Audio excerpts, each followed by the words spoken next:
nga, maybe you should know na minamahal kita. Maybe you should know na it's payback time para sa mga taong nagbigay ng buhay sa atin. Ayan, nagpursige, nagsakripisyo para sa atin. Maybe you should know na dapat marunong tayong magpasalamat sa araw-araw na binibigay sa ating biyaya. O, diba? Hi, ka-vibes. Siyempre, welcome pa rin dito sa Love Me Cathy G. 12:51 po ang ating oras. And sa lahat ba ng paghihirap, ka-vibes, may ginhawa bang naghihintay? Ayan, kasi syempre marami naman sa atin, aminin natin na parang puro na lang ganito lagi, Cathy G, ang buhay eh. Mula nung pinanganak ako hanggang ngayon, naghihirap pa rin ako eh. Well, baka dapat na tayo mag-isip na baka may something na sa'yo at kaya ganyan pa rin ang buhay mo. Wala pa rin kaginha-ginhawa. Ikaw mismo hindi gumagawa ng way para guminhawa ang buhay, 'di ba? Hindi naman natin pwedeng iasa sa ibang tao yung kaginhawaan natin. Tayo mismo ang gagawa ng way para magkaroon ng kaginhawaan sa buhay. Well, abangan nyo na rin po ang ating story for today coming from Randy. Nababasahin ko na po maya-maya lang, ka-vibes. Ang ating story ng punong-puno po ng inspirasyon, ang ating story for the family na isinare po sa atin ng ating letter sender. Ayan, ako, ka-vibes, alam niyo po ba na today is National Happiness Day? O, di ba? Happiness Happens Day. O, di ba? Magpakasaya tayo. O, sabi nga, YOLO. Kaya dapat enjoy lang ang buhay. Ano man yung mga dumarating na pagsubok sa buhay mo, makakaya mong lagpasan yan. Oo, manalangin ka lang, of course. Lagi lang mag-pray. And syempre, dapat maging positibo tayo sa buhay. Kasi kapag puro din kanigahan ang iniisip natin ang mangyayari, wala, 'di ba? Ma-attract din natin yung negativity. Hindi tayo aasenso, hindi tayo uusad kung lagi na lang tayo na nag-aalinlangan na gawin ang tama. But of course, also we are celebrating International Cat Day. Kamusta naman ang mga kapusaan? Hello, ayan, cat. Cathy G, ayan. Kamusta sa mga pusa? Oo, meow meow. Hello po sa mga lahat din po ng mga nasa lansangan na po ngayon ng mga ka-vibes nating driver. How are you today, ka-vibes? Ikaw din, ka-vibes na naghahabol ng tanghalian. Anong oras na? 7 minutes before 1 o'clock. Dapat nakakain ka na. Balik trabaho na. Sina ate, kuya. Naku, weekend na naman ate, kuya. Ng mga nasa tindahan. Expect na naman natin na dadagsa na naman ang mga mamimili. Kaya, smile. I-attract natin ng swerte, ka-vibes. Oo.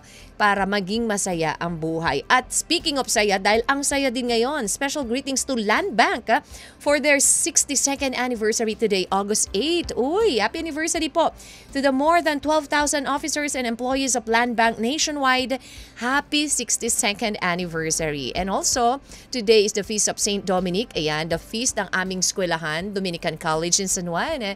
Happy feast day sa inyong lahat, sa mga teachers ko dyan sa Dominican College. Anyways, ka-vibes wala pong bibitiw dahil maya-maya lang po babasahin ko na ang ating letter for today coming from Randy. Kaya naman, tutok lang dito sa Love Me Cathy G sa 92.3 FM Radio Manila, your favorite music radio, ka-vibes. Ka-vibes mukhang na-enjoy mo yung tugtog eh. 1:17 po ang oras natin. Careless Whisper. Iba talaga no? Kapag naririnig mo yung kanta na yan, diba? Iba yung parang gusto mong umindak na hindi mo maintindihan na napapagiling ka sa iyong upuan. Anyways, ka-vibes, ikaw ba? Sa lahat ba ng paghihirap, may ginhawa bang naghihintay? Ikaw ba, guminhawa ka na ba sa buhay after ng iyong mga paghihirap? Or still naghihirap ka pa rin until now? Nako, yan po ang abangan nyo na. Ang ating pong story for today coming from Randy. Sabi nga ang sarap no? Ang sarap nung pakiramdam na pagkatapos mong paghirapan ng isang bagay, anong tawag dito? Biglang meron sa yung magandang nag-aantay. Yung mga ganung bagay. Kasi ang pangit naman, nung hindi mo pinaghirapan, tapos alam mo yun na parang may ginhawa ka kagad. Diba? Na parang very easy lang sa'yo yung mga bagay-bagay. Kasi alam mo, hindi ikaw ang naghirap. Pero yung pinaghirapan mo, yung isang bagay, ang sarap sa pakiramdam. Ang sarap sa pakiramdam na guminhawa. Ayan, nako po, ka-vibes. Siyempre nga, yan po ang aabangan nyo na, ang story ni Randy dito po sa Love Me Cathy G. After this beautiful song from Diana Ross, sabi nga, Alam mo, pwede mong makamit yung tagumpay na gusto mo. Pwede mong makamit yung inaasam-asam mo na tuktok ng success after ng mga paghihirap if you hold on to each other. This love letter is from Randy. Dear Kathy G, marami nagsasabi na makakabayad lang tayo sa lahat ng sinasabi nilang utang na loob sa inyong mga magulang kapag naging isa ka na ring ganap na magulang. Madaling maging nanay at tatay pero mahirap maging responsabling ina at ama. Hihilingin ko sana na tawagin niyo akong Randy na nagmula sa Queen City of the South, Cebu. Simpleng buhay lang ang meron ako pero may malaking pangarap at punong-puno ng pagsisikap. Pangalanan na lang nating Glenda ang asawa ko na kasama ko sa hirap at ginhawa, sa tuwa at saya, Kathy. Gamit ang talent ko sa pagsasalita, pinagkakakitaan ko ito sa pamamagitan ng pag-host sa kung ano-ano mga events. Kahit ano pa yan, basta't kailangan ng host o MC, kakagating ko yan. Kahit magkano pa, ang mahalaga, kumita. Dahil kahit maliit, kapag pinagsama-sama, malaki na rin, di ba? Pabilisin natin ng konti ang kwento, Kathy. Nagpakasal kami ni Glenda para maging legal ang aming pagsasama habang nagmamahalan. Nagbunga ng 2 anak ang aming pag-iibigan. Masarap sa pakiramdam na makita na may matatawag na kaming pamilya, Kathy. Kahit magkano pa, until masarap sa pakiramdam na makita na may matatawag kaming pamilya pero kasama nito ay ang mas malalim na obligasyon. Hindi lang sa aming mga sarili, lalo na sa aming mga anak. Kung dati ay doble kayod ang ginagawa ko, ginawa ko pang triple. Oo, Kathy. Nakakapagod pero ano ba naman ang pagod kung nakikita ko naman na naibibigay ko ang pangangailangan ng aking pamilya. Sa una, ayos pa naman. Minsan may naitatabi pa nga kahit konting ipon, pero alam naman natin na habang lumalaki ang mga bata, mas lumalaki rin ang gastos. Hindi na sapat na kumakain lang sila ng tama dahil magsisimula na silang mag-aral. Dito na namin napagkasunduan ni Glenda na 2 na kaming magtutulungan para kumita. Labag man sa loob ko dahil ayoko sanang mahirapan ang aking asawa, pero yun ang pinaka-praktikal na paraan para sa kinabukasan ng aming mga anak. Namasukan si Glenda sa kung ano-anong pwedeng pagkakitaan, Kathy. Nandyan yung naglalabada, namamalansya, ekstrang tindera sa palengke at maski paglilinis ng bahay. Ako naman lagari sa hosting, mula sa isang barangay pupunta sa kabila. Kasal, binyag, birthday, school program hanggang sa barangay event, hindi ko yan pinalalampas, Kathy. Literal na lagari. Kayod kung kayod. Mahirap? Oo. Pero wala namang madali sa buhay, hindi ba? Kaya sa gitna ng pagsasakripisyo naming mag-asawa, kasabay ng pagpatak ng aming pawis, ay ang ngiti dahil alam naming magkatulong kami sa lahat ng bagay. Kathy, nangako kami sa isa't isa na walang iwanan at magsasama-sama kami sa hirap at ginhawa, katulad ng sinumpaan namin sa harap ng altar nang kami ikasal. Mula elementary, nagsilakihan na ang mga anak namin at tumungtong ng high school. Mas lumaki ang kanilang pangangailangan. At syempre, kinailangan din naming mas kumita ng malaki. Alam nating hindi natatapos sa tuition fee ang gastos sa eskwela, Kathy. Mga libro, lapis, ballpen, uniform, bag, sapatos at kahit medyas. Lahat yan may katumbas na halaga. Hindi pa kasama dyan ang mga biglaang mga gastos kagaya ng mga projects na hindi naman pwedeng hindi bilhin dahil kailangan naman talaga ang mga yon. Kathy, minsan, nag-usap kami ni Glenda. Natanong niya kung kaya pa ba namin. Isa lang ang sagot ko, kakayanin. Hindi naman sa nagrereklamo ako pero nagkakaedad na tayo. Ang lakas natin noon na hindi na yung lakas natin habang tumatanda. Pero alang-alang sa mga bata, pipilitin pa rin magbanat ng buto sa abot ng makakaya. Minsan nga hindi na kaya, kinakaya pa rin.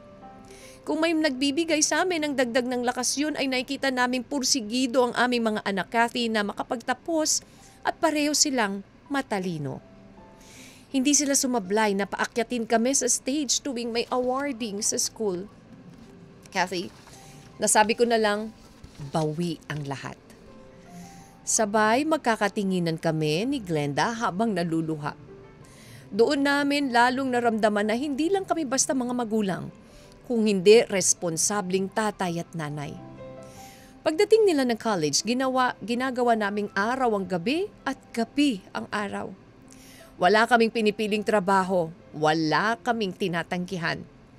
Kulang pa nga minsan ng 24 oras para lang makapag-ipon sa bawat gastusin sa bahay at sa pag-aaral ng aming mga anak. Pero alam mo, Kathy, mula nang dumating ang dalawa naming anak ni Glenda sa mundo, hindi ako magsasawang magpasalamat at sila ang ibinigay na anak sa amin. Oo, hindi sila perpekto mga bata, minsan may katigasan ng ulo, minsan hindi sumusunod agad-agad sa mga sinasabi, pero pinapakita nila na hindi na sayang ang lahat ng aming pinaghirapan, maitaguyod lang silang magkapatid. Hindi nagtagal nakapagtapos sila ng college, Kathy. Umakyat sa stage na may medalyang nakasabit. Hindi namin napigilang maiyak mag-asawa. Kathy, habang tinatawag ang pangalan ng aming mga anak na nakapagtapos na, hindi kami makapaniwala. Umaagos ang luha ko. Sulit ang lahat ng hirap naming mag-asawa. Hindi lang sila ang gumraduate, pati kami rin. Hindi nga lang kami nakasuot ng toga pero dala namin ang medalya na naigapang namin ng aming mga anak para maihatid sa nag-aabang na magandang buhay para sa kanila. Dininig ng langit ang lahat ng aming panalangin, Kathy. Hindi niya kami pinabayaan. Binigyan kami ng malusog na pangangatawan habang lumalaban sa buhay. Binigyan niya kami ng matatag na kalooban sa mga panahong pasukuna dahil sa hirap. Kaya walang katapusang pasasalamat sa nasa itaas. Sabi nga nila, napakaswerte mo kapag nagkaroon ka ng mga anak na mamahalin at irerespeto ka. Ako, higit pa sa swerte dahil may asawang laging nakaalalay, mga anak na hanggang ngayon ay hindi kami iniwan. May kanya-kanya na silang mga trabaho, Kathy, parehas ng pabalik-balik sa ibang bansa. Binubuo na raw nila ang kanilang mga pangarap at gusto raw nilang masuklian ang lahat ng aming paghihirap. Kay Glenda, salamat sa pagmamahal. Sa mga anak ko, ito lang ang masasabi ko sa inyo. Hindi nyo kami obligasyon pero maraming salamat at kayo ang anak namin. Masaya na kami ng nanay nyo na nakikita na maganda ang inyong mga buhay. Sapat na sa amin na hindi nyo maranasan ang anumang tinanas namin. Hanggang dito na lamang, Kathy, at salamat sa pagkakataon at panahon. Mula sa isang magulang na handang gawin ang lahat. Randy. Ay nagpupursige din. 'Di ba? Napakasarap sa pakiramdam ng isang magulang na makita na ang kanyang mga anak ay may pangarap din sa buhay. Napakaganda ng story ni Randy na i-share sa atin ka-vibes dahil alam mo 'yun, 'di ba? Wala namang magulang na hindi gugustuhin na para sa ikabubuti ng kanilang anak. Lahat ng magulang handang magsakripisyo at gawin ang lahat for their kids. Pero iba yung itong si Randy at ang kanyang asawa na lahat na lang ng trabaho, 24 oras or more than 24 hours kung pwede lang, Kathy G, na magtrabaho kami gagawin namin. And nakakatuwa dahil itong mga anak nila, of course, natural naman sa mga kabataan, natural naman kahit naman tayo, 'di ba, na nagiging matigas ang ulo natin, hindi tayo nagiging masunuri sa magulang, but then meron namang ding brighter side na pwedeng tignan. At yun ay yung pagpupursige nila sa kanilang pag-aaral. Wow, ang sarap naman ng feeling bilang isang magulang, 'di ba? Ang sarap sa pakiramdam yung may kita mo yung anak mo na ang tataas ng grades, papanik ka sa stage para magsabit ng medalya. Yung mga ganung bagay, ka-vibes, ikaw ba? Naranasan mo na ba yung pinagdaanan ng ating letter sender na si Randy bilang isang magulang or bilang isang anak? Ano ba ang tingin mo na pwede mong ibalik sa iyong mga magulang? Sa lahat ng paghihirap, may ginhawa bang naghihintay? Well, for Randy, nasagot ang ating katanungan. Ka-vibes, ikaw, anong masasabi mo? 0916-563-1777 or pwede nyo pong i-post ang inyo pong mga reaksyon sa atin pong Facebook page, 92.3 FM Radio Manila, or sa ating Facebook Live. Ayan, ka-vibes, antayin po namin ang inyong mga reaction sa ating letter for today. 'Di ba? Napakasarap ng pakiramdam na parehas na nagre-reciprocate sa isa't isa. Ginawa ito ng magulang. Ito naman ang binalik ng anak. Dahil alam nyo yung ganong bagay, yan ang pinakamagandang pagmamahal. That's the greatest love of all. Ito naman, parang pagmamahal ng ating mga magulang. Forever tayong mamahalin ng mga yan. Katulad na lamang po ng ating letter sender na si Randy na panghabang buhay. Forever mong minamahal or forever na minamahal ni Randy ang kanyang mga anak. 'Di ba? Katulad na lang ito. Handa siya magsakripisyo, gawin ang lahat, magpakahirap para sa kanyang mga anak. But anyways, ka-vibes ha. And speaking of pagsasakripisyo, bakit nga ba nagsasakripisyo mga magulang para sa mga anak? Siyempre, kumbaga part na talaga yun role na yan na bilang isang magulang, kapag ikaw ay nagkaroon ng pamilya, obligasyon mo na yan na talagang buhayin yung iyong mga anak, di ba? Pero ayon po sa Maslow's Hierarchy of Needs, ang pinakamataas na antas ng pangangailangan ng tao, yung self-actualization o yung katuparan ng sariling potensyal, di ba? Pero para sa mga magulang, of course, kapag natupad nila yung pangarap nila sa kanilang mga anak, pinapasa nila kung ano yung nangyari doon sa kanila noon, ipapasa lang din nila. Siyempre gusto rin naman nila na magkaroon ng magandang buhay. Sino ba naman gusto na dinanas mo na tong hirap na to? Papadanas mo pa ba sa mga anak mo? Di ba yung mga ganun? Sabi nga nila, ayoko nang danasin ng mga anak ko, Kathy G. Yung dinanas namin na hirap, gusto ko ginhawa na lang ang sa kanila. Di ba? At ito isa sa mga reason din yung attachment theory na tinatawag na according to John Bowlby, ang mga magulang ay natural na may malalim na emotional bond sa kanilang anak. Siyempre naman, 'di ba? Pero yung ugnayang nagtutulak sa kanila upang protektahan, of course, alagaan at magsakripisyo kahit pa masaktan, mahirapan sila. Lahat naman tayo mapapansin naman natin yan. Alam naman natin ginagawa yan ng ating mga magulang, 'di ba? But anyways, ka-vibes, ito po mga payo at reaksyon para sa iyo, Randy. Sabi ni No Name from text line, may connection sa akin ng story nyo, Kathy G. Tuloy lang ang laban sa buhay. Oh, actually marami namang magulang na nakaka-relate talaga or nakarelate sa ating story na binasa for today. This one is coming from Facebook Live, Rebelline Campos. Rebs, you're back ha? Depende kasi para sa akin kung tamad ka at umasa na lang sa iba, giginhawa ba buhay mo? Siyempre hindi. May patutunguhan ka ba? Wala. Kung gusto mo guminhawa at yumaman, siguro need natin ng tiyaga at sipag. Siyempre ng dasal, alangan naman dasal ka lang ng dasal, hindi ka naman kumikilos. Oo naman, diba? Shoutout po Campos family. Ayan, miss you Kath Mac. Miss you to Rebelline. Ayan, thank you so much. And this one is coming from Vidalin Aquino. Ganda ng kwento ha. Ganyan din ang magulang ko, Kathy G. Pinagsikapan na makapagtapos kaming lahat. Alam ko na title niyan. Thank you, Vidalin Aquino. Hello, Leguar. O Raquel Odimle. Hello to you.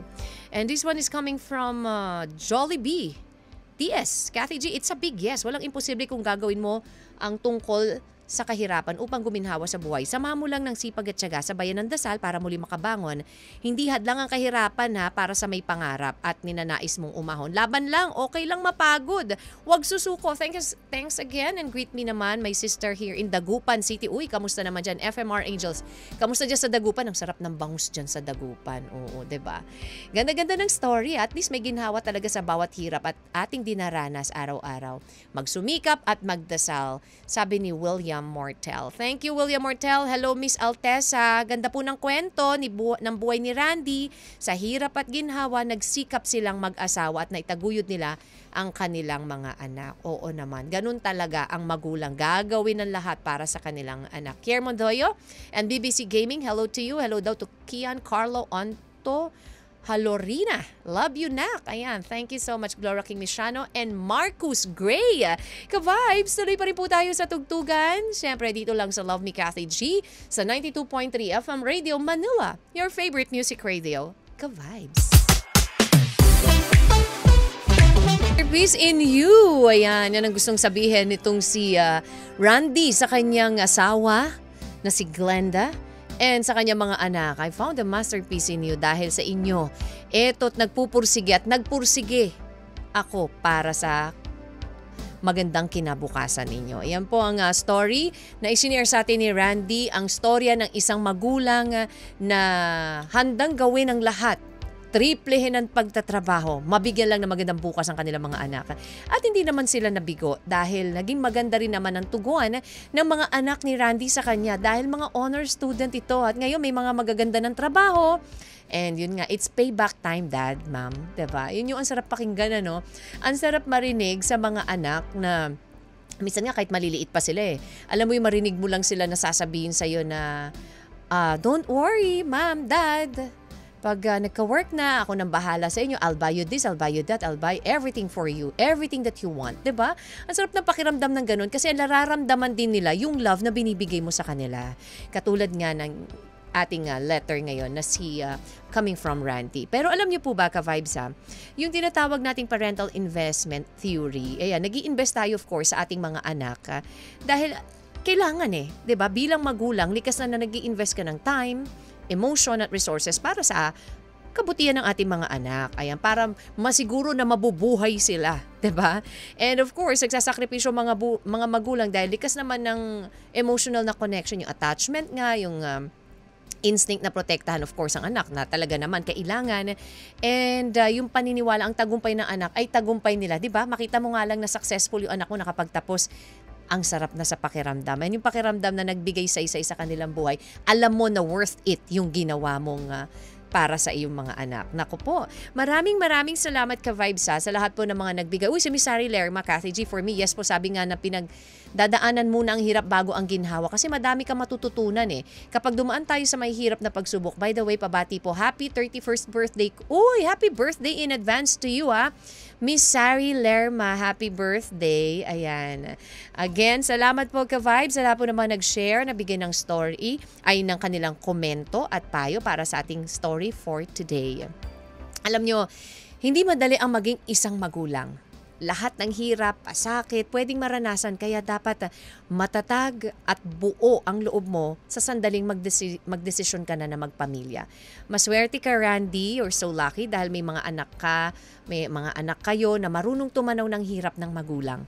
Nakita at naramdaman nila yung sakripisyo nyo para sa kanila And you know what? Sa bawat hirap na dinaranas natin, hindi tayo dapat mawalan ng pag-asa.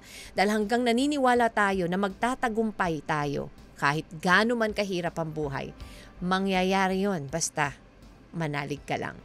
Thank you so much for sharing your story with us. And sa mga gusto po mag-share ng story, mag-email lang po lmtkathyg@gmail.com or PM po sa 92.3 FM Radio Manila or my FB page DJ Kathy G. Thank you for keeping me company and syempre enjoy the rest of the week ka-vibes. Happy weekend ha! Enjoy lang po sa mga gigimik. Nako, hinay-hinay lang. Magkarinigan po tayo ulit sa Monday sa Love Me Kathy G. But of course, tomorrow, magkarinigan po tayo sa OPM Vibe. Kasama niyo po ako alas 9 hanggang alas 12 ng tanghali. And ka-vibe, syempre hindi po matatapos ang araw nang hindi kayo pasasayahin na makakasama niyo na ngayon pong merienda time dahil nandito na. Ay, ang ganda. Yes! Ay. Wow! Ito po ang tambalang Joy Klong. Syempre, para sa programang paboritong merienda at syempre, the home of the stars ang Banana Crew! Ay! Full of energy. Yesterday when I was young. Ay, talaga. Alam mo, maganda ganyan mga energy natin. Kasi 'di ba pag pa-weekend na, yes. 'di ba dapat full of energy para maganda ang end ng ng week mo. O, 'di ba? Yes. O, kayo ba naniniwala ba kayo sa lahat ng paghihirap may ginhawang naghihintay? Of course, kailangan natin paniwalaan yan. Yan lang din ang hahawakan natin para yun ang nilulook forward natin all the time para naman may hangganan yung mga paghihirap because to love is to suffer and to suffer is 5, 4, 3, 2, merong 1. prize. I'm sorry. Sayang. Hindi niya sayang. Hindi ko na Isa na lang. Eh, pwede na sana. Pasok Sayang. na. Isa na lang. Hindi, pwede naman. Okay. Steal. Oh, sige, steal. Thank you, Miss Chloe. Thank you so much. Ayun na. Magandang Ay. araw. Nag-iba-iba ng boses. Sorry. Ako nga pala si Angel, ha? Cathy, no? Na-miss ko kayo, ha? Ay, Angel, Angel. diba? Oh, evaporada. Kamusta ka naman, Angel? Mabuti naman ako, no? Ano ba masasabi mo? Proud Ano ako ba masasabi sa- mo sa ating katanungan ngayon? Para sa akin, siguro, ang masasabi ko lang, Angel. Sorry. Hindi, ang masasabi ko dyan, di ba, yung tanong na naniniwala ba kayo na sa bawat kahirapan ay may ginhawang naghihintay. Para sa mas madaling maintindihan, di ba, bata pa lang tayo, ang una nating narinig na mga salita ay kapag tayo po ay may tiyaga, tayo po ay may nilaga. O, gano'n. May ganun palang saying. Totoo. Yes. So, naniniwala po ako, yes, because paulit-ulit na nire-remind ng papa ko sa akin kung may mga challenges, may mga bumps sa aking dinadaanan sa pang-araw-araw or simula noon hanggang sa ngayon. Parang yan yung pagpe-prepare sa akin ng Panginoon to be stronger and para pag dumating yung time na ready na ako, kung maghinihinog tayong mga Correct. tao, pag ready ka na, ibibigay na sa'yo yung karapat-dapat talaga para sa'yo. Totoo. Kasi hindi pwedeng yung... Easy lang agad, di ba? Pwedeng mangyari yon pero lahat na nakakuha ng madalian, na Siyempre, paraan, nauuwi madali din. ding nakukuha. Ang sarap kaya sa Nababawi. pakiramdam nung Yes. yung pinaghirapan mo, may reward kang nakuha in the end, di ba? Oo naman, totoo. Kaya yung mga nangongopyang mga estudyante at nabibigyan ng mga scholarship, nangongopya lang pala, di ba? Oo. Yan. Ay nako, magandang talakayan dahil meron ba kayo makakasama for today? For Wala Banana Crew? today. Ah, yes. Fresh ng mga peg sa buhay. That's why, as in, no makeup. Oh, no filter. No makeup I can look. go out and my sis Mars even without makeup. Ay, ang Amen. taray. Endorsement. Nako, eto na. Syempre, ka-vibes, makakasama nyo na po ang Team Banana Crew. Kaya naman, walang bibitiw ha. Tutok lang dito sa 92.3. FM Radio Manila. your favorite music radio. Ka-vibes. Dapat ka, Danilo, huwag sa message o tawag. Gawin mo ng personal kung kaya mo. Kasi iba yung eye contact, iba yung body language at vibes pag kayong dalawang nag-usap at harapan dahil sa